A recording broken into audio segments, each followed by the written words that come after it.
have to have a lot of passion for what you're doing. This rings true because it's so hard that if you don't, any rational person would give up. It's really hard, and you have to do it over a sustained period of time. So if you don't love it, and if you're not having fun doing it, you're gonna give up.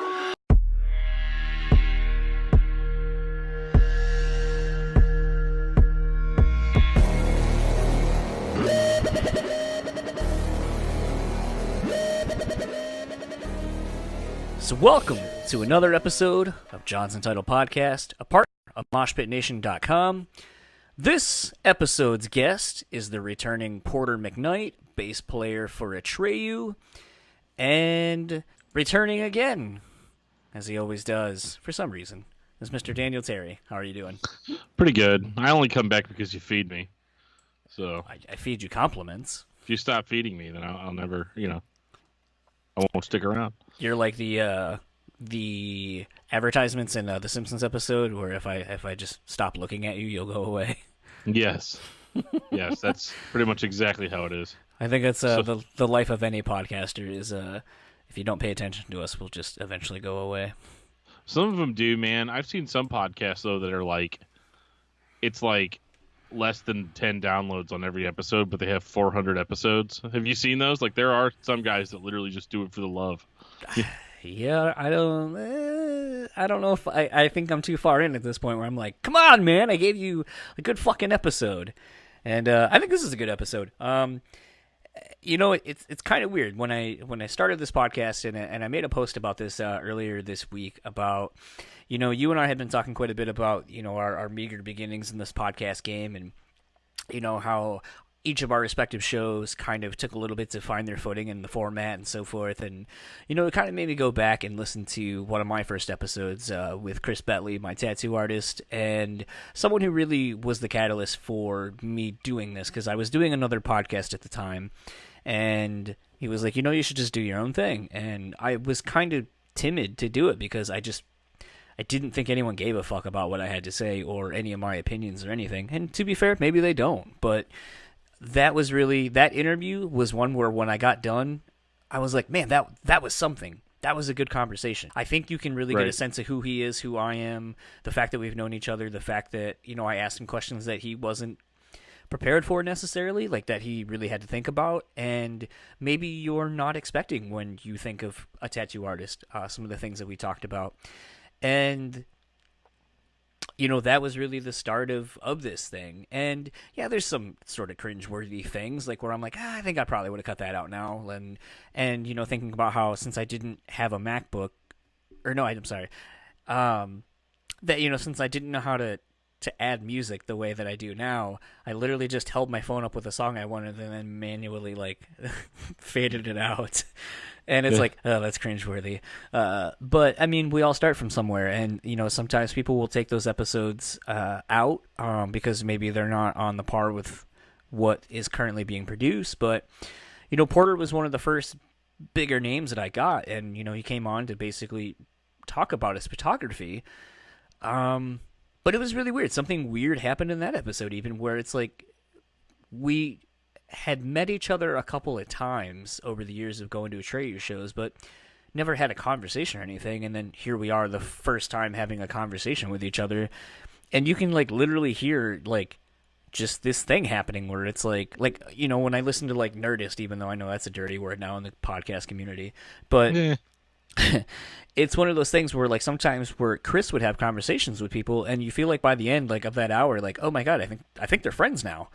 And that's exactly what happened. Like we became friends and have maintained the friendship since that episode. So here we are a year and a half later, and Porter had reached out and he was like, hey man, like we're recording, like I can say all this now because everything's done, but I mean, if you can't get the impression when we're talking, I pretty much have known about this Atreyu record. I just haven't been able to talk about it. And it's one of those things where when the record was almost done, he was like, hey, man, like, would it be cool if I came back on the podcast, talk about the record? And I was like, well, yeah. But it's weird, and I'm sure you get this with, maybe the Zayo dudes or whatever, where you're like, oh, yeah, I forget, like, you're also a part of one of my favorite bands. But, like, I'm able to somehow compartmentalize that a little bit. Yeah. Like, I mean, I remember like whenever I found out that Scott from Zayo was a toy collector, like retro toy collector and retro game collector and stuff. I mean, that became pretty much the conversation for weeks. And it's just one of those like, also, you guys, have this banging new record that just came out or whatever, and it's like, yeah, it's hard to compartmentalize that, but it's not really like if you just get a good dialogue going with somebody, and because that's the way I look at it. It's almost like you start off having a conversation with somebody and you just continue to have that conversation for weeks, months, years Right. after. Yeah. So, I mean, when it came time to do the episode with Porter, it was kind of weird because I know this is one of the first interviews I know he's doing for this record cycle. I think I just saw that Travis did one on the rock and roll beer podcast Yeah. recently. So I'm one of like him and I are like one of the first couple episodes that are any interviews in general that these guys are doing that are coming out like right now. Yeah. And I feel a lot of pressure because I mean, it's the first time I get to talk to this friend now about a thing that I have loved since, Suicide Notes and Butterfly Kisses. That's been a huge part of my life. I mean, I literally have, Live, Love, Burn, Die tattooed on my chest. And Right. it's one of those things where the band means so much to me that I don't want to just, fanboy the fuck out on it because I have the opportunity. But the other thing, too, is I don't want to ask cliche questions. Like, I'm not going to ask Porter about the lyrics because for the most part he didn't write any, and Right. he can tell you what it means to him, but he's not going to know. And I'm not going to ask him questions about, man, so on this lead it's really kind of cool how you do this thing, because he's not the guitar player. And I'm not Right. going to ask him about the drums because he didn't play the drums. So sometimes I think a lot of people don't take that into consideration when they do interviews or prep for interviews. They ask questions that don't apply to the person they're talking to. So to me, it was like, okay, well, I know you have a hand in the artwork and doing other stuff like that. And that was one of my favorite parts of our last chat, was when he started talking about the Long Live album cover process, like how he mixed media to make these images for the album. And so to me, it was like, okay, like, let's talk about that. Let's talk about you guys going back to Feldman. Let's talk about the difference between Long Live and now this record. Let's talk about the fact that now you just got married. Alex and like everyone in the band basically is married and or with kids. How does that affect you all now, writing a record and touring and so Right. forth? And to me, those are the kinds of interviews I want to hear from these guys, because I think that's a more interesting question. Yeah, I actually really liked the conversation that you guys had on this one. I know the listeners haven't heard it yet, but you know, I liked how he was talking about, like, probably my favorite part of the interview is how he had did a lot of the artwork himself, or like had tried to, and then he sat down with the band and was like, "What do you guys think about this?" And they were like, "Yeah, I mean, it's okay, I guess," and he was like, well, okay, well, do you want me to fix it or try again, or do you want us just to find somebody to work with? And they're like, we should probably just find somebody to work with. But I mean, I thought that was like, I mean, in any other band that I've ever been in, that would not have gone over very well. Like, people would have got their feelings hurt. It would have been this big thing, and then like a month later on, Facebook, there'd be an announcement: so and so is no longer with this band, like, and it's so I thought it was really a strong indicator of just how well these guys gel together. I mean, they've been a band forever, and so it's good to hear that they can all sit down and be adults about it, and that I'm presenting this to my friends, and my friends gave their honest opinion on what they thought of what I did. Because, man, you can't buy that. Like, there are, like, so many people. What do you guys think of my podcast? Oh, it's great. Have you ever listened to my podcast? What if it was, like, me making armpit farts for an hour? Would you think it was great then? Like, it's just that part just really drove it home to me that, like, yeah, no, these guys are grown-ups, and they are close, even though they are geographically apart, that they could spend long stretches of time away from each other and still get back together and still have the old magic. Yeah, and I think the other thing too that was interesting about that is just the fact that he didn't even take any. He was just like, "Oh, cool, I don't have to do any more work." Right. Awesome. Well, I'll just go play some video games then. Yeah. Yeah, I think it definitely speaks to the maturity of the band. And speaking of maturity, let's end this and know where to end it. And let's get to my conversation with Mr. Porter McKnight of Atreyu.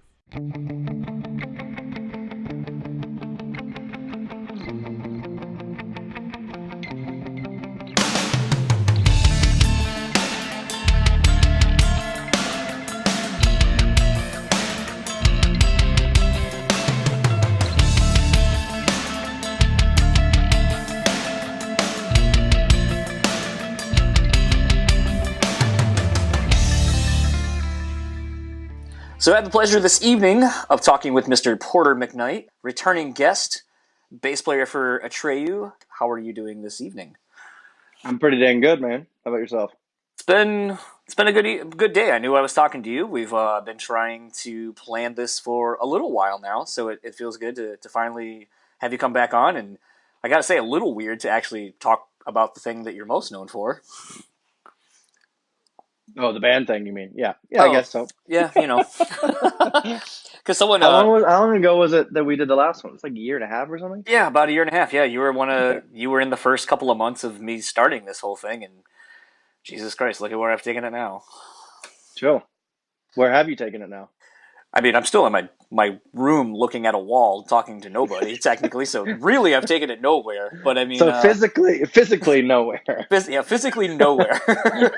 But no, I mean, before Louder Than Life got canceled, I got approved to cover that festival, which is a pretty big deal. I would say outside of Rock on the Range, that was probably one of the second biggest rock festivals in the U.S. at this point. Absolutely. It's such a shame it was that what all went down. Yeah, I know. I was really looking forward to finally seeing Nine Inch Nails. Yeah. It's excellent. But to talk about why you're actually here, so let's get right into it with this new record. I've had it for probably a few weeks now, thanks to you. With it coming out, as of the time we're talking, it'll be out next Friday, if I'm not mistaken. Let me look at my calendar. Yep, next Friday it'll be out. Yeah, 10 days. 10 days. Countdown is on. So how excited are you to finally get this out? Because, I mean, as you and I have talked over this past year or so, I've kind of been abreast as to, hey, we're writing, hey, we're recording, not necessarily knowing who you were recording with or when it was coming out, but, this has kind of been something that you have been all collectively working on for quite a while. How does it feel being 10 days away from this thing finally being ready to come out? Yeah, I mean, we finished the record in like early January 10th or something. And it was one of those things that it just happens. The whole recording and writing process just happened so quickly. Like by the time we were at our last day on the 10th, it was like, fuck, like we're sitting there like normal day. We have like 2 weeks left on the schedule and we're like, fuck, like we could finish this today. And in my head, I'm just like, I don't want to be done. Like it's just so much fun. And we were just like pumping out songs left and right and everything felt so natural and so honest and so open. And it just like what we wrote, like we had a week of writing, I think, in August of last year. And I think we got 6 songs out of that written and recorded, if I'm correct there. And then we met back up in December and January and finished the rest of it. And it was, I mean, it was excellent. It's some of the most experimental and as well as focused, as well as creatively free stuff we've ever done. It just, like I said, it just poured out of us. It all felt really honest. The thing that's kind of interesting to me, and I'm probably going to hit on this a couple of times just because of the interesting parallels that I've noticed between Lead Sail and Paper Anchors to this record, is this definitely seems to take one of the more ambitious that's the wrong word, a more ambitious approach to what the band's sound can be. I think Lead Sail started in that direction. Actually, I would say there's always a song on every record that kind of points to the experimentation of the band's sound. But I think this is probably one of the more, and like I said, ambitious, like, with the guitar tones, some of the production style that's on this thing. There's a lot to really unwrap, especially when, you know, you put headphones on and you're really sitting with the record and just kind of taking it all in. I think that's going to bring a lot of listeners back, hopefully, to find these little, you know, ear candies, as I like to call them. But, you know, when you were making this record, how you said it obviously happened naturally, this whole writing process. But I mean, when you have, you know, when you're basically done writing a record and you have extra time, like, does that really entice you to want to go back through and just really add like little things because you're not pressured to hurry up and get it done, like you still have time to do it? Or does that kind of sometimes create the opposite effect where maybe you'll go back and fuck with something that didn't need to be?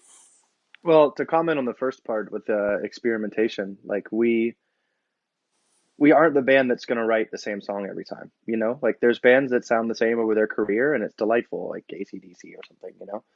And it works for them. But like we don't want to eat the same slice of pizza every day, you know? We like Thai food and Indian food and you know, there's lots of different cuisines and tastes out there. So we all listen to completely different music, you know, for the most part. There's a few bands that are common threads between us, like Hot Water Music and some other things. But so we like to challenge ourselves. We like to try different things, you know, like when we came back for Long Live, we wanted to write a heavy album and that was our focus. And so we did pretty much. That was a pretty heavy record, you know, and it was a pretty dark record. And I think with this one, we didn't really have as many intentions coming into it. We just started and what came out came out. At least for me, at least that's how I see it. You know what I mean? And yeah, it just like poured out as such. And then as far as like getting done early, um, we did this with Feldman, which you drew the parallel to Lead Sales. Obviously, it's the same producer, and so once we were done, it was just kind of like he's like, okay, I got to work on the next band now. You know what I mean? So Right. it's not like we necessarily like still had those 2 weeks and it was just open studio to fuck around with all the parts, you know, and it was pretty much done. And then Feldman, like I don't know if you may, but the listeners or whoever, Feldman has a lot of he's a production master and he throws in a lot of like extra little elements and weird gear sounds or extra stuff at the end. So we went back and forth with him a lot over that. And Brandon's a master of that as well. So they went back and forth a lot after we were done with doing the actual songs, you know, the meat of the song. So there was that sort of stuff. And then like there's a song called Blind, Deaf and Dumb on there. And there's a bridge part that was we intended for a couple different guest vocalists, but just timing or availability just didn't work out. And the band was yeah, you know, let's just leave it instrumental. It's fine. And I'm like, fuck that. So I just sat and I wrote a verse, and then I had to go in with Feldman anyways to do what were we doing? I think the bridge of Paper Castles had to be redone because it had a scratch part there, and Alex had to go redo it. And so I was like, Alex, let's just go in together, and I want to try this part. So we just sat and did it later on. So that's an example of like that was like 2 months after the process was done. It was like, you know, I'd already gone back to Germany and then was back again for another show in like late March. And I actually got I'm jumping all over the place here. Hope there's a thread that ties this all together. Oh, I think it does. Okay. I actually got like the sickest I've ever been in my life when we took a break for Christmas and New Year's. I got like acute tonsillitis or something. It's a different kind of sick that I've been in my life. There was one time in Ethiopia where I ate some weird shit. But anyways, so I was down for like 4 days in bed, did not get up, ate like maybe 6 saltine crackers and 2 cans of ginger ale in 4 days. And so when we went back in, that's where I'd say, like screamed my parts for like In Our Wake, and I had done most of it in the beginning, but my voice just wasn't as strong. So then when I went to Germany for a break, I was like, hey, Feldman, can I come back and do a couple of these parts over? Because we did have the record sitting on it for so long. I could listen to it and I'm like, I'm not fucking happy with this, you know? And to be fair, I'm still not happy with it. I could do all those parts better, but you know, you got to stop eventually. I always feel like that's the hard part for me, is never knowing. Like I've always kind of, a question I like to ask is like, how do you know when things are done? Because to me, with nostalgia tours being what they are, a lot of people will talk about how, oh, I don't like how this is on the record because I wish I could go back and redo this guitar thing or this vocal or, you know, so on and so forth. Or we were working on this demo for something else and I wish we could have got that on. So it's always interesting to kind of hear the creative process for somebody, especially when, you know, a lot of people seemingly would probably be more apt to be like, let me redo that again. Can I do Yeah, that I mean, I again? think that's not even in music, but just in like as an Life. artist. Yeah. Like I'd never know when I'm done, and that's that. I don't think anyone does. I don't think any artist is like, cool, it's done. Maybe you can always do something else, and you could always like. I was listening to a podcast with Mike Shinoda the other day, or the Someone who with isn't me? with yeah, exactly, with Yep. Daniel P. Carter, who's incredible. He's such an incredible human being and painter. Yeah. But he was discussing that too. It was like he's like, I've ruined so many paintings just because you just keep working and you're like, shit, I should have stopped 3 steps ago or whatever. And that's just how it is. Like I do a lot of illustration and drawing and graphic design and all these things, and you know, photography. And sometimes you over edit, sometimes you overdraw, sometimes you know you take it too far and you should have stopped. You never know. Right. That's the point. You gotta connect with that artistic side and just go for as long as it feels right. And when it doesn't, stop. You know what's kind of interesting, and you kind of mentioned, you know, Long Live already. Something that was interesting in thinking back to Long Live and the promo rollout for it, or I guess lack thereof, kind of, because it just seemingly came out of nowhere. Um, you know, I remember when Matt from Avenged was on Reddit, and people were like, "Oh, what's your favorite record of 2018?" And he goes, "The new Atreyu. It's great. You haven't heard it, ha ha ha." And it was one of those things. Like I remember because you and I were potentially going to be out in LA around the same time, so we were trying to figure out if we could meet up or whatever. And right around then, like I was like, "Yo, did you see this?" And you were Yeah, like, "We were I like, think you were the one that told me about it first. oh, okay." Because I was gonna say, Yeah. like, you were like, "We haven't posted anything on social networks or anything." No, Blah blah blah. we were in, you're talking about In Our Wake right now. You said Long Live. Did you mean In Our Wake? Well, I was getting there. So basically, with Long Live, like there wasn't really much of a promo rollout for it because it was kind of a surprise like drop. And I think with In Our Wake, that was kind of supposed to be the same thing until you were ready to drop something. It was going to be under the radar. No one knows it was coming. No one knows that there was a record done. And then basically, here's someone else kind of ruining your surprise for you. So what I was going to wonder is, what does that look like from the band's perspective, where you probably have a rollout plan? Like, okay, in we'll say, you know, September or whatever. Like No, I it's mean probably we most certainly had a rollout, and it was intentionally gone dark, if you will. You know, right. to try and just have that palate cleanse, and then you know we just throw out like first day In Our Wake video, new song, tour. Like we just wanted to be like, oh fuck, like holy shit, there's so much now. You know what I mean? But you can't really be mad at someone like Matt because he's fucking Matt. And him vouching for your record, it's pretty good. You know what I mean? Right. And it's not like everyone realized that, you know? So it didn't ruin anything in our eyes. I think maybe at first I was like, oh fuck, but then it's like, eh. It's the singer of Avenged Sevenfold like giving a vouch for us. So, you know, It's just always not weird. a Like bad thing. you know, like I was talking with Jason from Bullet for my Valentine the other day, and you know, with the whole We Came as Romans tragedy in the last couple of Yep. month or so, and so I was like, you know, there's the business side of things that I don't think a lot of people understand or know about. You know, just how much pre-planning goes into a tour, goes into a record, goes into all these things, and so like I had asked him, like, you know, like was there ever a worry like, oh shit, like we either need to find another opening band or I mean we might have to scrap this tour or something, and he was like, no, the spot was always theirs. So adversely, it was one of those things like when I was thinking back to that situation where it's like, man, we had these things we were going to do, and it's like, okay, like, do you still go about doing those things, or do you go, well, okay, so the surprise tactic's not necessarily going to I work, so mean, to let's be change per it up. to be perfectly honest, that happened already multiple times before this album's even out, and it's not even out yet. So we Uh. got 10 days to fuck it up again. But like we were going to release In Our Wake to Sirius in May. Oh Actually, wow, was the original plan, and then kind of one thing after another, like and all like I think push from Brandon and myself, we were like, I think if we were because we originally the release was going to be August okay, uh, of the album, and we were like, I think that's too much time now. Like I think fans in this like the current social media world where everything is consumable at light speed, and you need a constant source of content to keep people appetized and interested. I think the traditional like 3-month lead in and workup to an album it's too much. People forget in that amount of time.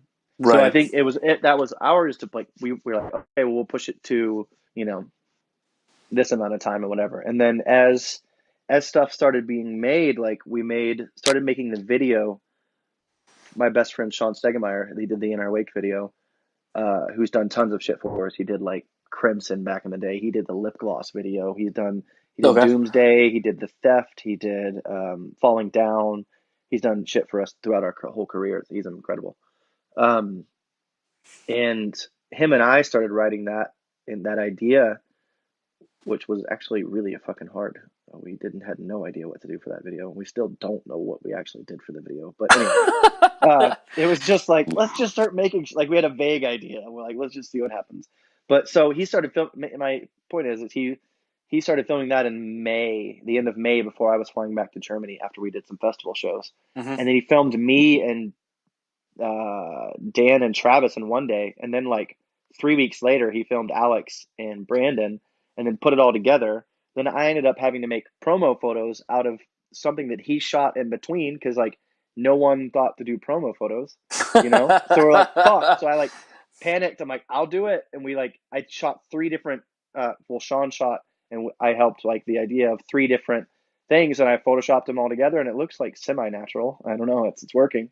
And so like, there's just that. And then like, he didn't, finish shooting that till this amount of time. And then we had a due date at the beginning of August because we wanted to release the video at, on like August 9th or something. And then he like ran out of time and he's like, I got to go work this big golf job for Adidas. I can't work anymore. So that's another thing like that pushed the video and the reveal like another week or 2.5 or 2 weeks, And then for the Time Is Now video, we wanted to do like a CGI sort of thing. And I know like every film director in the world, but I don't know anyone that does CG. So I went to Reddit and I found a guy in France and we spoke on the phone and somehow that fucking video came out of it. And it looks excellent. Like but like, think about that for a minute. Like I took a gamble meeting someone in France on the internet and it worked. Like it's crazy. So that was pushed a little bit too, because once we got the first cut, it was like, all right, we need some more work. So Brandon and I really like steered him and helped him get the best out of that product. And so we had to push that as well. You know what I mean? So that's an example of, yes, sometimes it does get pushed. And sometimes you just kind of have to be malleable and roll with the punches. Like, I'm glad that our label and management they'll probably fucking hate me. I don't know, but I'm glad they've rolled with it because I don't know. I think this is one of our best artistic foot forwards as far as that goes too. So, we've already kind of spoke a little bit about John Feldman and you guys working with him again. I kind of wanted to know, it would have seemed sort of, I guess, a natural inclination would have been to probably work with him, maybe for Long Live or something. Seemingly, like I know you obviously did a few record or the record in an EP without him after Lead Sail, but what brought you back to him now? I think just like I said, we wanted to write a heavy record for Long Live, so the fit just didn't seem right then. I think it was tossed around and we were interested then, but we were like, let's go with our buddy Fred, who did an amazing job on Long Live and was so fun to work with. So I'm really glad that we did that and I wouldn't have changed that for anything. But I think with this one, we wanted, I don't know, we really, really enjoyed working with Feldman a decade ago, and he has so much fire and energy. And I mean, honestly, in the nicest way possible, he's a fucking psychopath. Like, I don't know how he exists as he exists. It's a wonder and a magic to watch. And he's like such an awesome human being. And he gives a shit, and he gives every fucking ounce of him when he's there, And he drinks like 7 cups of coffee and it just comes in like a whirlwind, and it's excellent. It's super inspirational. So, and he always has great ideas, and he always adds the best, and he gets the best out of everyone. So that's what we kind of wanted for this, Was there anything that was different this time in working with him as opposed to working with him on the Lead Sails? Yeah, most certainly. I think at the time he hadn't worked with as many heavy bands with lead sales, and now he definitely has. You know, so I think he's evolved as a producer in that world as well. So we had heard what he had done with many countless bands since us, and we're like, yeah, let's fucking go back. Like, you know, like I think that was the hardest part originally when we worked with him is that he is so forward, and we were at the time not used to that at all. Any other producer we'd ever had was either non-existent or like just wasn't there. Uh, so it like that was the only hardest part, and he was had such a pop sensibility that we were kind of like, but I think it was in at the time it seemed sometimes overwhelming, but I think in hindsight and even during it, obviously we were like, this is fucking awesome. So uh, I think so. Yeah, he's worked with a lot of heavier bands. He has a whole different studio set up now. Like before, you were like in the midst of his house the entire time, and he only had one kid who was two. And now he has, you know, a 12-year-old and an 8-year-old, and he has a whole separate wing of his house. And yeah, it was a fucking excellent time, man. It's probably my favorite recording experience. Kind of speaking a little, No offense to anyone else that I've recorded with. kind of speaking to the recording experience itself. I kind of mentioned before that I think this is one of the more ambitious Atreyu records as far as sound goes, and I'd kind of be remiss if I didn't kind of talk a little bit. But it sounds like you guys are experimenting a lot more with various tones, and I know something that I think that I've talked with you about randomly was I think, and I could be wrong. Maybe you guys had them before on Long Live, but I didn't maybe just notice it. But I think this is the first record you guys have used like Kempers and more amps like that. No, I think we used some Kempers on Long Live as well. Okay. It, I think we did both, if I remember correctly. I don't think I used Kemper okay. on Long Live, but I think the guitarist did. But Was yeah, it- we all used Kemper on this one, yeah. and actually Dan and Travis are going to use Kemper live, Oh, awesome. which So we're gonna be is able to finally. such a fucking weird world. Well, I was gonna say what's interesting is like there's I feel like this is like one of the first records where there's more experimentation in like the clean tone and some of the effects being used, and it's not necessarily as straight ahead as it used to be. But I think a lot of that was utilized to fully realize some of the ideas you guys were going for on this record, and to me that was kind of exciting. Like the fact that you're able to take and utilize kind of newer technology to grow as an artist, if that makes Well, I sense. think that it does, of course, and I think it was an interesting thing for us because like Kempers, you can just like even if you've already recorded it, or even like you can just change the tone at the twist of a knob, and like John has like what he calls sucked the soul out of like hundreds and hundreds of amps. You can like plug in with a microphone and like a certain setup to the amps that you own, and it does some fucking sounds and beeps, and it mimics it exactly and Right. truly. So he's done that to hundreds of amps. He doesn't even have those amps anymore. He's like, well, why the fuck do I need it anymore? It's just a waste of space. So to be able to like, oh, we kind of want like an ELO feel on this song, or we kind of want to sound like weird fucking Paul McCartney, or I don't know, like just you could just choose anything you wanted just on a whim right there. And I think one of the things that you don't notice as well is that you can transpose any song. So you're like, oh, this would sound a little bit heavier if it was in B. So you just boop, and you don't even Oh. have to tune your guitar, and it transposes it live. So you just essentially play the same thing as you were, but it just drops it down Oh wow, I didn't know that. or up. Like yeah, I thought it would make it a fucking nightmare to play the songs live, to be fair, but it's been pretty easy. So, uh, yeah, it's just I mean it's super interesting to work with that technology because I'm not a gear nerd like at all. I just don't care about that sort of stuff. I just want to play bass. So, it's like I'm not well versed in it. I don't go to NAMM, like I don't know all that sort of stuff. So it was just interesting to learn it, and we had Blink-182's guitar tech in, and he was explaining it and what they do and how they've used it and how it's been used in his work, and it's just fucking awesome. I'm stoked to tour with it. Yeah, I think it'll be really interesting because there's nothing worse than when you're trying to go see a band and they have all this experimentation, with crazy effects or whatever, and they're just not able to recreate it live for various reasons. Maybe it's just not as easy to, stomp on a bunch of boxes and change your amps and the different configurations. So in that regard, I've kind of always been very pro Kemper AFXs, because it's like, well, if it gives me the sound that I heard on a record, then I'd rather have that than to go see a band live and be like, what the fuck? That doesn't sound anything like it should. For sure. Also, you're one of the few people I've had on that's actually worked with Feldman in any capacity.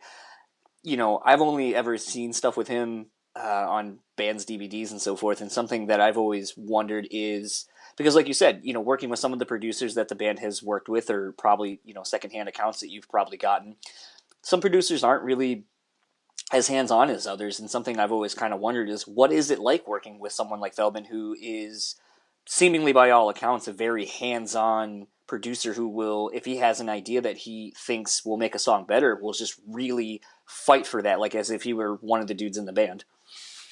Yeah, I think it's just different for every band. Like, we've been doing this a long time, and we're not a bunch of dudes with big egos when we go in to write together, we will know when to say something and know when to nod and know when to give advice and know when to put out the big idea. We're just pretty easy when it comes to that sort of stuff. So when Feldman comes in, he just feels like, another participant just like us, and we get along really well.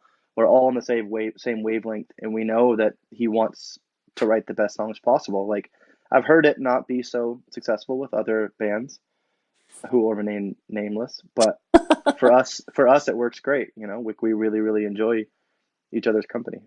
So, I kind of want to shift gears a little bit, and the fans' reactions to this, because like we said, we're 10 days out from the record. There's been a few singles that have been dropped, a couple of videos at this point.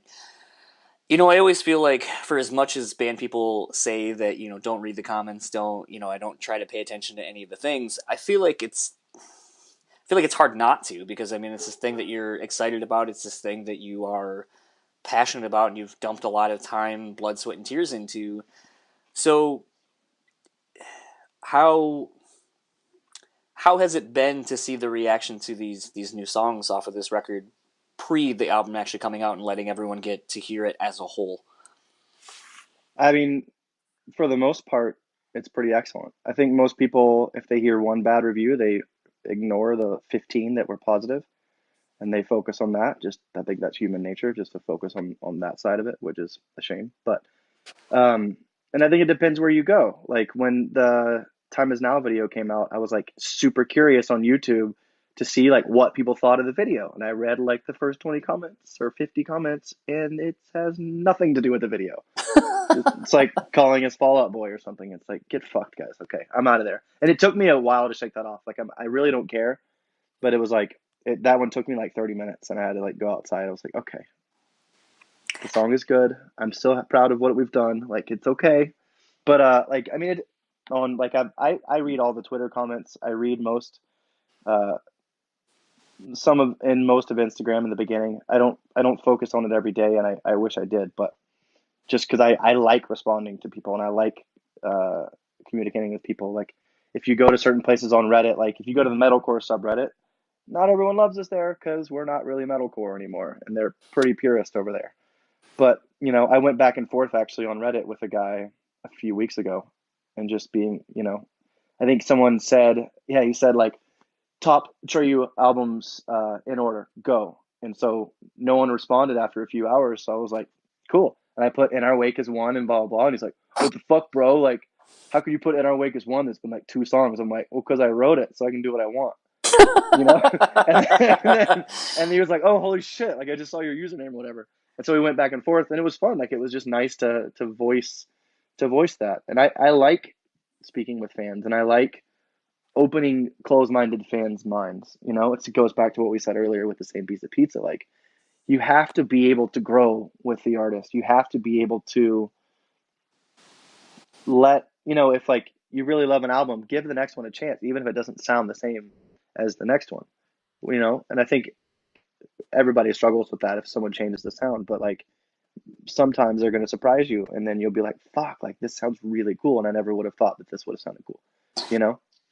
So, but yeah, with as far as the comments go, I think it's been pretty positive.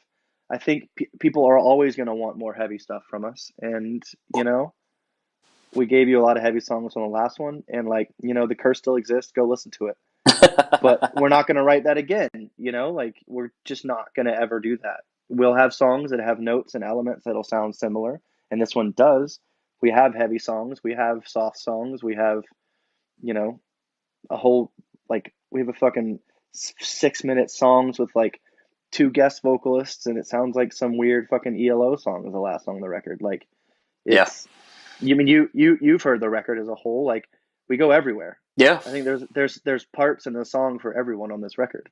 I think it also has I think and feel like you guys paid attention to the track listing to create a certain kind of experience when you're listening to it. At least I feel like that. And to me, that's where it sort of more mirrors a Death Grip on Yesterday, because I felt like there was a lot of, and even Crimson, the Curse, where I feel like there was a lot of attention paid on those 2 records to where the songs lay and the experience that you were laying out for the listener on those 2 records, especially.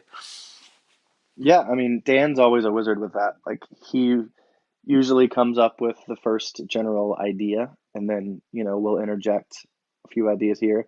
I think Brandon switched a few things here and there, and yeah, I mean, there's definitely conscious thought. It's not just like, oh, let's just put these songs out, who cares? Like, we definitely think about that.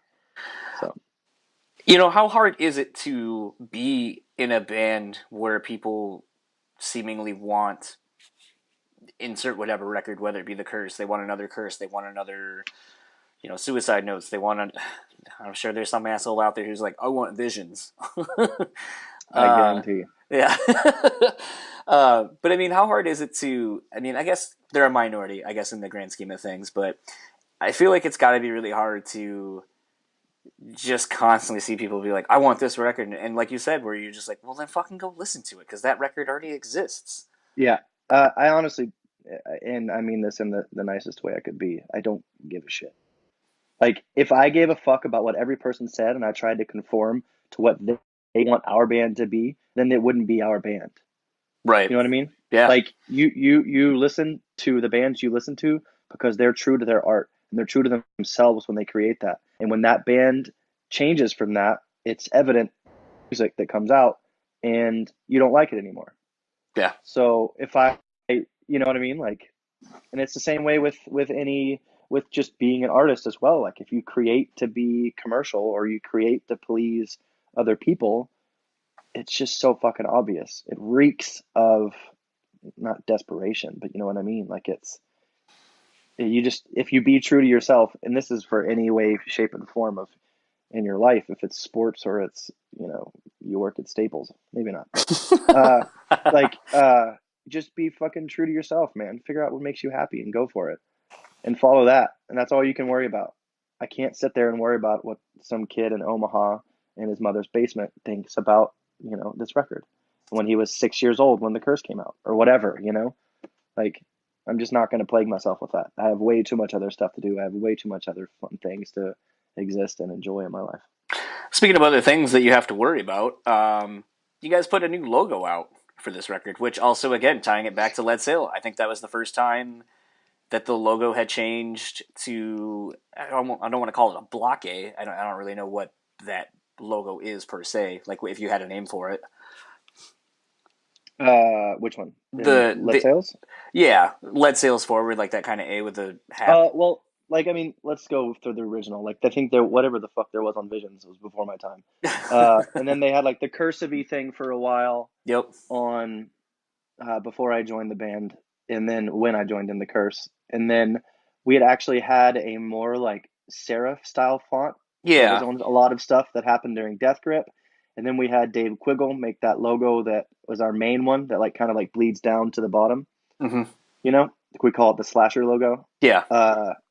That was our main one for a really long time. And then with Lead Sails, we kind of wanted like a cohesive branding unit. So I actually designed the original A logo for that. And then I gave it to Doug Cunningham, who did from Morning Breath, who did everything for Lead Sails record. So he came up with his version of my A logo, and that became our brand for that. But then over time, I don't know, we just started not to like it as much. And so for Congregation, I think it's just was not the same text logo either. And yeah, I think Jason Oda, the guy that did that art, did his own thing, if I remember correctly. I don't have any of these in front of me. And then for Long Live, we're like, you know what? We really like that slasher logo. Let's just use that for the whole theme again. Right. So like, if anyone gets, I think you were telling me like somebody was upset about us changing one of the logos. It was like, man, we haven't had the same logo like ever. We've changed every time. And so for this album, I mean, I could sit here and talk for 45 minutes about the art direction and how everything went down with this album. But like it's essentially my brainchild as far as all of that goes. I did the logo, the new logo, text logo, and then the A logo. And I had started working with this Danish designer. We'd even talked back in like fucking this time last year about wanting to do it. And then we talked briefly throughout December about ideas. And then when the record was done, we were talking about ideas, and we didn't have an album title yet. And we were kind of waiting for that so we could do, because how Long Live was like, all the artwork was based on Long Live. So for the first video, we wanted to have everything be parallel or cohesive again. And then we were working and had some good ideas, and we're going a lot of back and forth, and it was fun to like collaborate with someone else because I've never really done that. And then he actually got really sick. He got like pneumonia. And so he when he came back out of that spell was like, I just can't dedicate the time to this. He's like, I'm a father. I have other stuff. Like I will not be able to dedicate the time to this. And I'm like, dude, I get it. So it sent us, this is in March. And so it sent us down a whirlwind of like due dates, and the label wanted the record in April. And so in like 2 days or 3 days, came up with 9 different concepts for the band. Was like, just give me a couple days, I'll make something. And so I did. And to be honest, some of them were fucking excellent, and they would have worked. And the band thought they were awesome, but they were like, these are very similar to Long Live, and we want something completely new. And I was like, I respect that. Like, do you want to give me more time, or do we try to find someone to work with? And like, let's try to find someone to work with.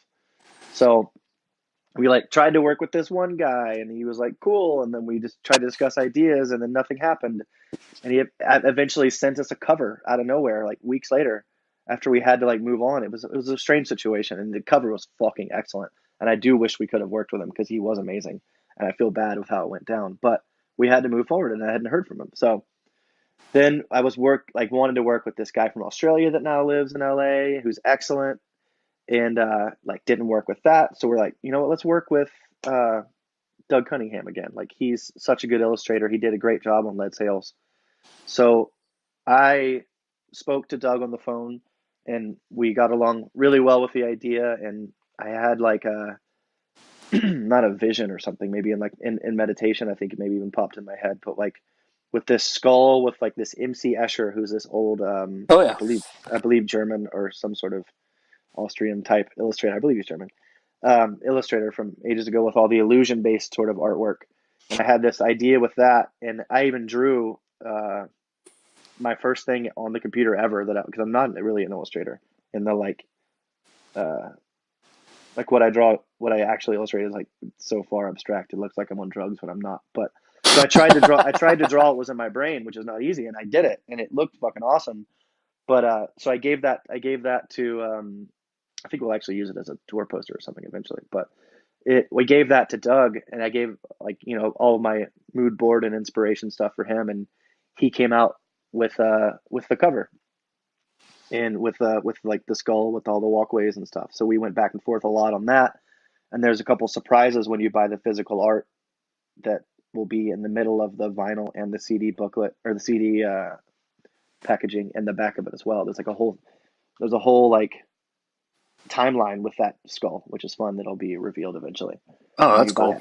Yeah, it is. And so then I designed everything else. So like all the booklet, like I said, the logos, the photos, all of that other like typography and all that sort of stuff that you've seen since. I've designed all that.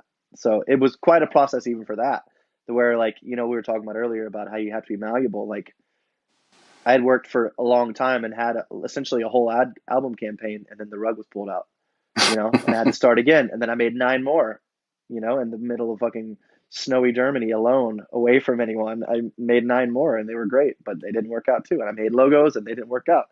So you just have to keep fighting. And I think what we have now I think these are the 2 strongest versions of our logo we ever had. Like every time I see our logo, the A logo or the text one, I just get fucking stoked to see it. I mean, it's on a billboard for what I saw out in California. So, yeah. Is that the first time the band has had the funds to do something like that? Like have, a billboard? No, I think it's happened before. Okay. On like digital stuff. Yeah.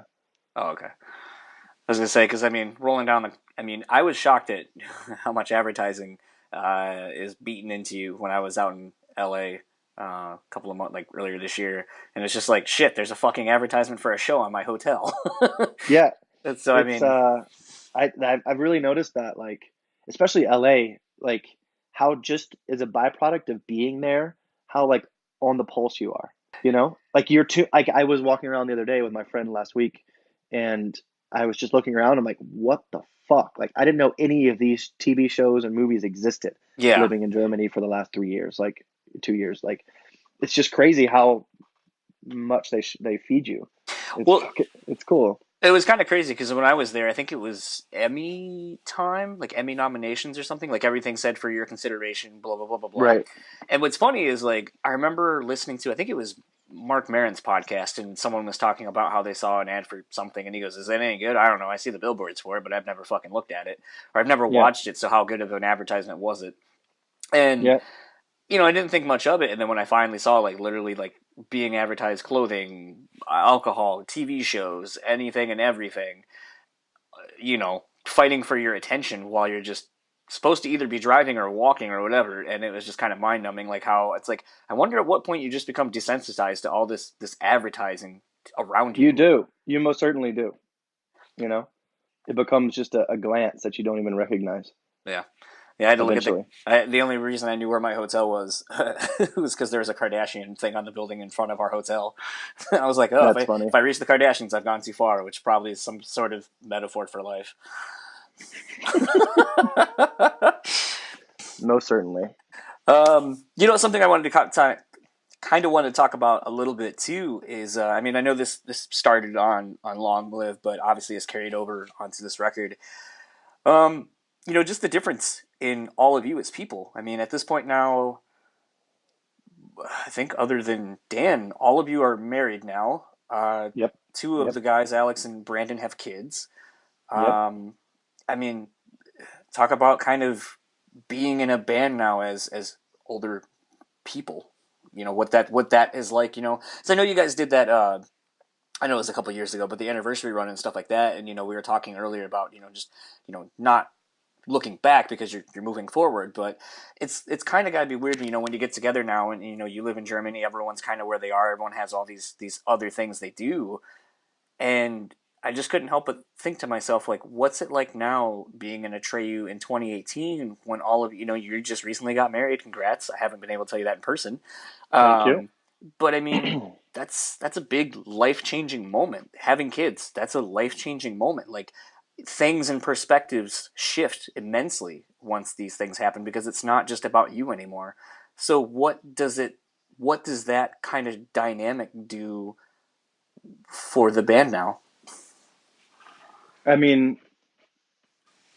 think it makes our music better, to be perfectly honest, because in between the time we took a break and now, we've all grown exponentially as human beings and into who we are as people. You know what I mean? And I'm not a father, but so I don't know what that instills in it, but there's a definite change in Brandon and Alex since all that's happened, for the better, for the good. They're way more sensitive and caring and kind and open, and it's beautiful to see. Not that they were big assholes or something before, but they've really grown, and it's a beautiful thing to see. And I don't know. I think we haven't toured in 2 years, and in 2 years I've lived in Germany and got married, so we'll see how different it is. I don't know. It's definitely different, but it's exactly the same. things have changed and we've grown, but it still feels like the same five dudes. You know what I mean? Like it doesn't feel like it's really shifted and evolved that much. When we get together, we're still making the same shitty jokes and we're still the same dude, you know? Yeah. So I don't know. It was just, as I was kind of thinking, I just turned 34, like a couple of weeks ago. And, just kind of thinking to, my friend, one of my best friends since high school. So over 20 years now, almost 20 years now. It's like, he's going to have a kid. He just got married too. Like, just kind of thinking about like the difference in like our friendship and how it's changed over the years. And then it's like, when I kind of was putting that same lens into thinking about what a band perspective would be like, it was just kind of very interesting to be like, I mean, I know how it affects my friendship, so I mean, I can only imagine that, like, maybe that's why you're not as angry anymore, because it's like, well, things are kind of good. Like, I got married, and yeah, I mean, I think you grow out of that angst as well. Like it's indicative of the time. And if yeah, you just perpetually try and act like you're angry and frustrated all the time, then what the fuck? Like you're not. Like my quality of life at 35 has never been better. Like I've never felt like more of me, and I've never felt happier with my life and myself. And now I have my wife who's a fucking wonderful human being, and we get to start and share all these new adventures. And we're actually moving to the States. We're oh moving to wow, Alabama. Yeah, we're moving to Alabama where I came from, and that's like a huge I don't know, it's a huge like coming home for me, and I'll have the space and time to create all of these physical art pieces and things that I've wanted to do my entire life, like this is without a doubt the best part of my life, and living in Germany for a few years and having what I never would have expected to be, but like so much solace over there. Because I mean, for years, like I can talk to people, but I can talk like I'm a first grader. And if their English isn't amazing, then we don't have great long depth conversations. And with my wife, she speaks perfect English and better than most people in Alabama. She'll see. And then so it's like it's I don't know. It's a good time to be me, and I know it's a good time to be us. This feels like the best we've ever felt. It feels like we're all pointed in the same direction and just beyond stoked to do what we're doing. And we're fucking grateful for it, man. You have no idea how much appreciation we have for people that actually give a shit and listen to our band. It genuinely shocks us often. So the album title itself, "In Our Wake," obviously with the first single and some of the imagery that you're putting out with this record, I feel like there's probably a way bigger message, and one that gets kind of discussed throughout the whole record, a theme throughout the whole record. Kind of wanted to know a little bit more about that, if you would be so kind as to kind of divulge what it all means. Of course, that was it was actually a really fun moment for me.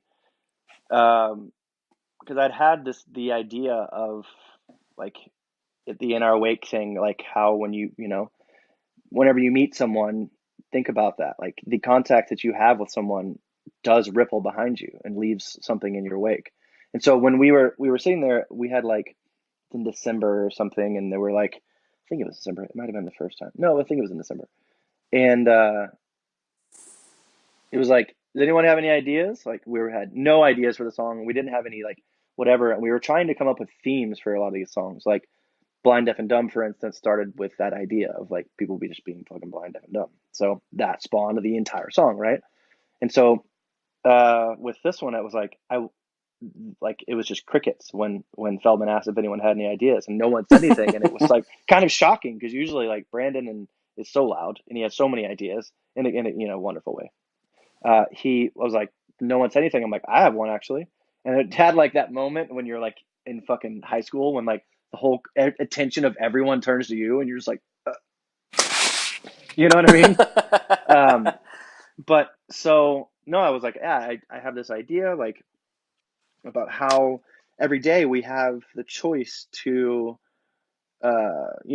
choose two roads. Like, do we want to like uh, inspire and uplift and enrich in the lives of the people that we come in contact with, and be a good human being, and make eye contact with the grocery store clerk and say thank you and thank your bus driver. I think that was a meme and stuff.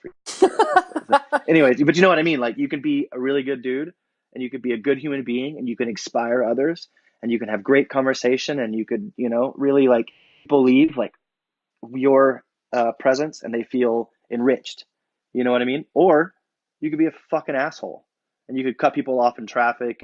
You just never say thank you and you could never help someone when they drop something. You could, like, it's just, and it, like, I've always chose the first road in my entire life. I've just tried to be like as good of a person as I can, as helpful as I possibly can, as nice and respectful and all those sort of things, and it's a very important thing to me to be that type of person, and so I just wanted to write like kind of a song about that idea, and so I posed that to everyone, and then we all like scurried off, and Alex went to go write some lyrics, and then Brandon and Feldman are playing guitar, and Dan and I are sitting, you know what I mean? And so the song kind of pieced together and turned into what you've heard.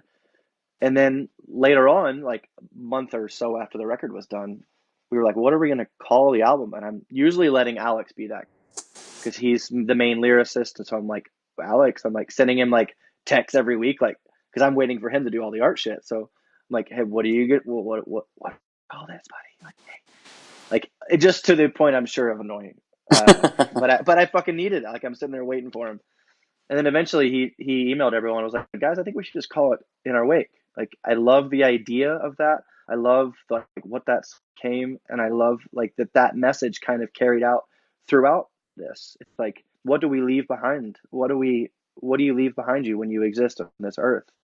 Are you just gonna fucking dump tons of plastic in the ocean? Are you gonna, only be a shithead? I don't know. There's tons of different that you can go down with what you leave behind you. But I love that became our kind of, is modus operandi the right word for that? You know what I mean? Like I don't remember right now, so I'm gonna sound dumb if I said that, but whatever. It's like the theme of the record, if you will, like our statement. There you go. And so actually in the booklet of the album, I wrote just like a brief, paragraph mission statement as well, describing In Our Wake, and that's on the CD and the vinyl booklet, just describing like the theme and that idea in much better articulation than I currently regurgitated it.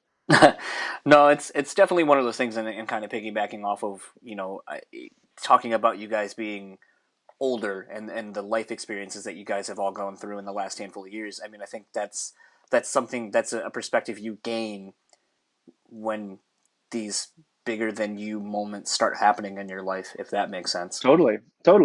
I think that's something that's if you pay attention to it, you hear it in all great art and great music. Like, I'm not saying ours is, but you know what I mean? Like, you hear that same message. Like, you hear it in the Beatles and you hear it in all of the major successful things. There's the same tone that like you should just love.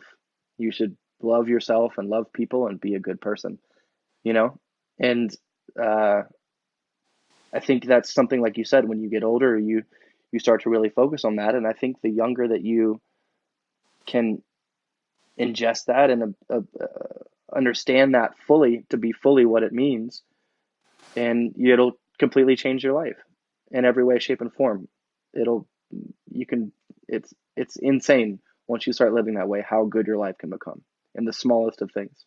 It's fucking excellent. Yeah. Well, I think that's a really good place to kind of end this chat. Where can everyone find you on the various socials?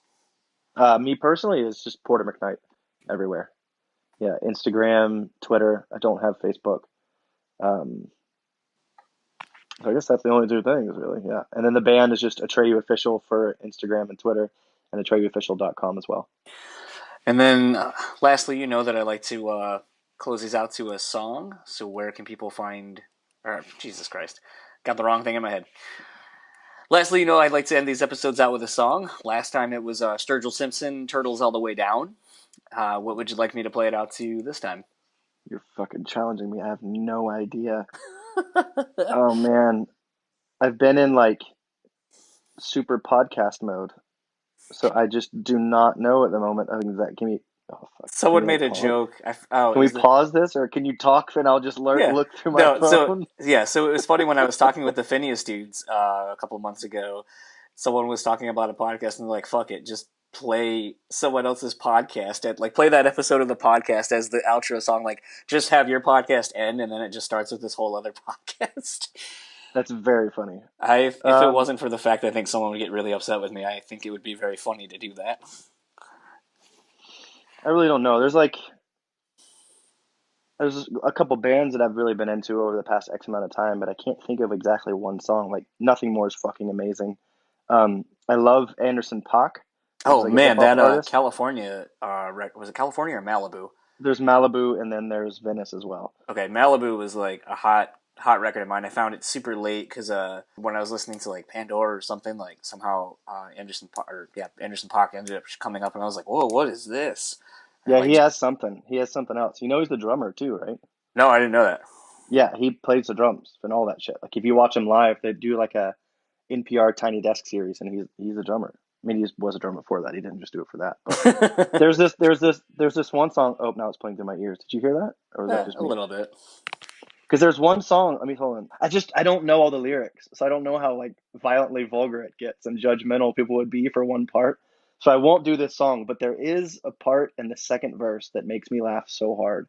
It's like none of y'all. It's like none of y'all can do shit, but all my bitches cook grits and roll a. No, hold on. But all my bitches cook grits and roll a spliff at the same damn time, and that makes me just so because I'm from the South, Right. and I've had a few spliffs on my day, so I just really love that. I won't go with that one. Let's go with "The Bird" off Malibu. That's a great song. When the trumpet kicks in that song, it just fucking chills every time. Awesome. Well, you guys can catch Atreyu on the tour with Memphis Mayfire, Ice Nine Kills, and Sleep Signals. The tour starts November 9th in Phoenix, Arizona, and ends December 13th in Anaheim, California. So if they are coming to a city near you, go see them, support the guys, pick up the record again. In Our Wake comes out October 12th, which will be 2 days from now when this episode posts. And it'll be available via Spinefarm Records. Pick it up on vinyl. There's some sweet vinyl variants already out if they're not sold out. And I know I'm looking forward to catching you guys in Fort Wayne because it's on a Saturday, so I'm going to get extra fucking loose. Yeah, all right. I don't know if that statement will be true, but I mean, I'm old, like I said. I'm old, like I said. I enjoy like. You're younger than us, dude. I'm a year younger than you. Yeah, so you're not that old. I put a lot of miles on this body. Okay. But yeah, looking forward to seeing you guys when you guys hit the road. And thanks again for doing this, and we will be in touch. My pleasure, dude. Thanks for having me. So that was my conversation with Porter McKnight of Atreyu. Again, Dan, sadly you couldn't be there for that one. You were out slaving away in the hot, hot sun like OMC. How bizarre was that conversation? I don't think it was that bizarre. It was really positive. Like, that's the first thing I took from it, man. Like, I wasn't like, okay, I wasn't like tearing up at the end, but like, it was just so positive. Like, yeah, man, I feel like, now that I'm older, I don't feel like a washed up musician. I feel more like myself. I feel more at peace with things, and I love it when I get together with the dudes and they're more grown up and they're more at peace with themselves, and we all get along so well. Like that. I was like, great, dude. Like, it was a totally unironic good for you, dude. I think that's the thing for me with having, become friends with Porter is, in the last year and a half, a revelation on the last podcast when he was on was that, he was going to move to Germany full time to be with his then girlfriend, fiance. And now here they are. They just got married about a month ago. And as you heard on the podcast, which I don't know that he's said this, I haven't seen it said anywhere. Then again, he doesn't have Facebook, so it's not like I see the most mundane things updated about his life. But, the fact that he's moving back to his home state of Alabama, and they're going to start another new chapter together. And I think I think that, the way we kind of ended the chat with that and with, talking about the band and what In Our Wake means as an album title for him and the rest of the guys, I think, when you're almost 20 years into a career with a band with the same 5 guys, like there is, other than the original bass player, Chris, who obviously isn't in the band, and that's why Porter's in the band, but the fact that it's been the same 5 guys for all this time, yes, they were on a bit of a hiatus, but still says something. And I think it speaks to a bigger, grander idea of what being in a band means to, or should mean to everybody. It's I don't know. It's just it was kind of like you said. I think it was a very like, oh man, good for you, like good for you guys, because that's not always a typical story. Yeah, it's usually just like, I don't even know why I got into this band again. We took a hiatus and we got together, we recorded some songs, and, it's cool, but, we'll see how far it goes. I'm actually in a jam funk project right now that I think is going to really take off in a couple of years, and people aren't even going to remember that I was in Atreyu, like that sort of stuff. It just gets old, and like, I'm just exhausted hearing it. Like, or like when somebody's like, yeah, if this doesn't take off, I don't know what I'm going to do. Like, I don't know.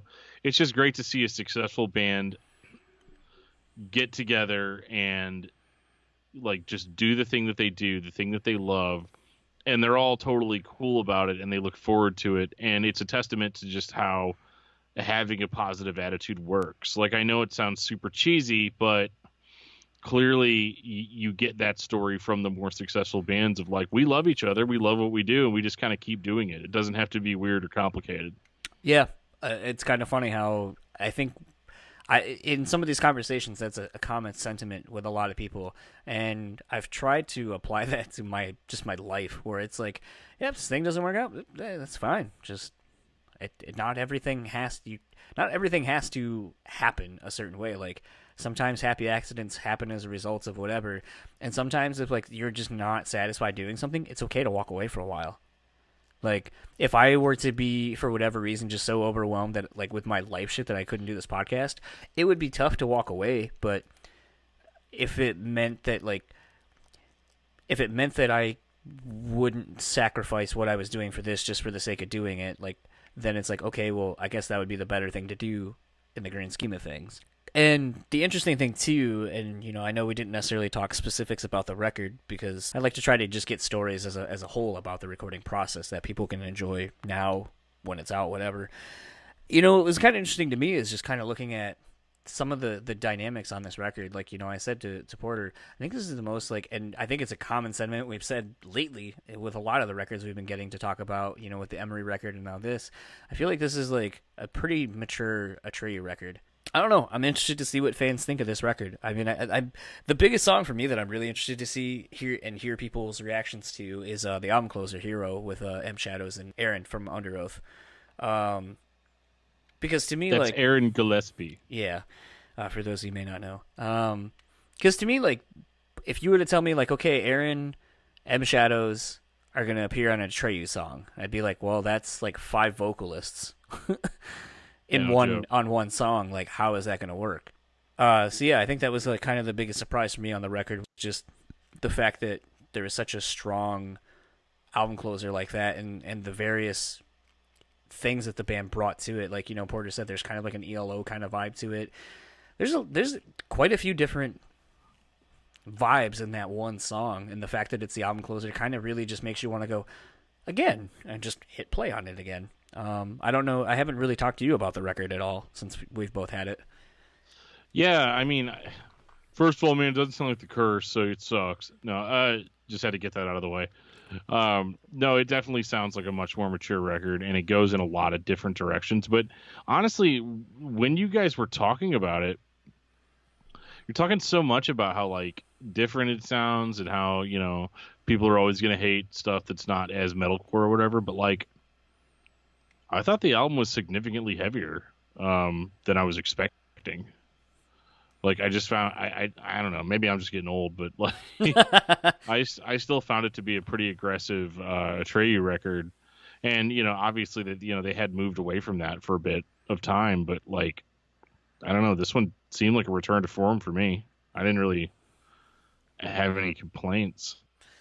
No. And trust me, I have a lot of complaints about stuff. I mean, go listen to the new discography discussion episode. Yeah, talk about having too many vocalists on a song.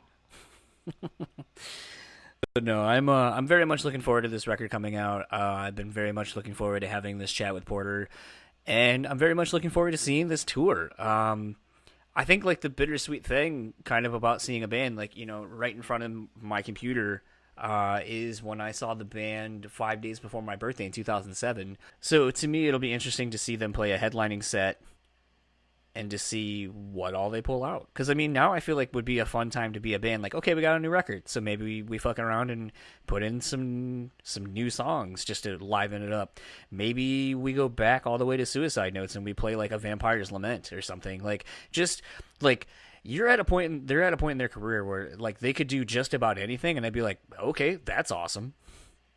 Like, I don't think there's really anything they could do at this point. Like, if they were to be like, we're like pulling an Iron Maiden and just playing all of this record in its entirety, I'd be like, that'll be interesting. Like, I kind of want to see how this comes across live, all of it. I don't know. I don't know that I don't know that the average fan is like that, but I'm very interested to see this tour and see what it's like now as a 34-year-old person going and watching this band that I've been watching for a decade plus now. Right. It's still, I will say the one thing that's still weird to me is that Alex has hair. I just saw a photo the other day of John Cena and he has hair now. It's not like a nice, like high and tight, and it weirds me the fuck out. And seeing Alex with hair is still very weird. So I'll keep that in mind to not let my hair grow out past a certain length. Yep. I can't accept change in hair length. Hair length will freak me out. If you would like to keep up with Porter, you can find him on Instagram and Twitter simply at Porter McKnight. If you would like to keep up with all things Atreyu, you can find them on Facebook, Instagram, and Twitter, all at Atreyu Official. Again, the new record In Our Wake comes out this Friday, October 12th via Spinefarm Records. And the tour with Memphis Mayfire, Ice Nine Kills, and Sleep Signals starts November 9th in Phoenix, Arizona, and ends December 13th in Anaheim, California. And if you would like to keep up with our show sponsor, The Bean Bastard, you can do such at thebeanbastard.com. You can keep up with them. You can follow them on Facebook and Instagram at The Bean Bastard. And if you would like to keep up with all things Mosh Pit Nation, you can do such over at moshpitnation.com. Facebook is Mosh Pit Nation West, capital M-I. Twitter and Instagram are simply Mosh Pit Nation. And Dan, where can the people find you? You can find me on Twitter at DiscussMetalDan. You can find me on Facebook under Daniel Terry. You can send me an email at discussmetaldan@gmail.com. And you can find my other podcast, Discography Discussion, at discussmetal.com. And if you would like to keep up with all things the podcast, you can find us on Facebook, Instagram, and YouTube at Jonsuntitledpod. I just want to shout out everyone who's listening to this on YouTube. We have been actually getting a lot of new subscribers, which is awesome, and some great feedback from everybody. So however you're listening to this podcast, rate, review, and subscribe. I'll have Dan plug that in just a second. And if you would like to keep up with us on Twitter, you can tweet at us at JonsuntitledPod, email us at JonsuntitledPod@gmail.com, and Dan's going to tell you about rating, reviewing, and subscribing. Rating, reviewing, subscribing is the lifeblood of podcasts. We need people to rate us. We need people to subscribe if they want to listen and recommend to their friends. But the reason we're always asking for ratings is because that's the best way to get those computer recommendations going. All those little algorithms that determine who listens to what podcast or which podcast should we recommend based on what podcast you listen to. So if a whole bunch of people are listening to John's Entitled Podcast, then all the people that aren't listening to it are going to get recommended to listen to it. And that's what we're going for. And if you would also like to help us out monetarily, if you're so inclined, there is Patreon. You can head over to patreon.com/JohnsuntitledPodcast. We actually did a quick little 20-minute conversation the other day that's up now. It's our third Patreon episode where we discussed the whole Fred Durst, ICP, Shaggy 2 Dope dropkick heard around the world. I threw in some funny sound clips that had me really cracking up, and I spent probably 15-20 minutes downloading everything to then put into that for a total of 3 seconds worth of audio, and even I was dying laughing. So worth it. Yeah, it totally is worth it. It's whoop whoop. And if you are interested in hearing us talk about our favorite active radio rock bands of the 2000s, pop songs and of all time for us, or now this Shaggy 2 Dope thing, we're just kind of creating content that we don't necessarily think belongs on as the full episode technically, and just gives you a little bit more about us. And if that's something you would be interested in doing, it's $2. Unlocks those bonus episodes. We're going to try to get better about doing 2 a month, but right now at least 1 every couple of weeks seems to work, and it's a lot of fun. So if you'd like to donate, even $1 will get you a shout out on an episode. Let us know. And we're going to get out of this episode as we always do with a song. And as you heard Porter pick, it's not the chicken and grits and spliffs and all that kind of shit that he was talking about at the end there, but it's actually going to be a song called The Bird by Anderson .Paak. If you didn't get the vibe when he mentioned him off the right away, Anderson .Paak is actually really interesting, awesome music. Malibu is pretty fucking great record. So if you're in for something kind of a little different, a little left of center, definitely check it out. And as I said, we're going to play this episode out to The Bird by Anderson .Paak. And again, Atreyu's new record, In Our Wake, comes out this Friday, October 12th, via Spinefarm Records. Go pick it up. Pick up the variants on vinyl. I think there are 2 at this point, CD, digital, whatever. Just go listen to it, support the guys, and go support them on that tour with Ice Nine Kills, Sleep Signals, and Memphis Mayfire starting November 9th. And without further ado, we'll talk to you next time.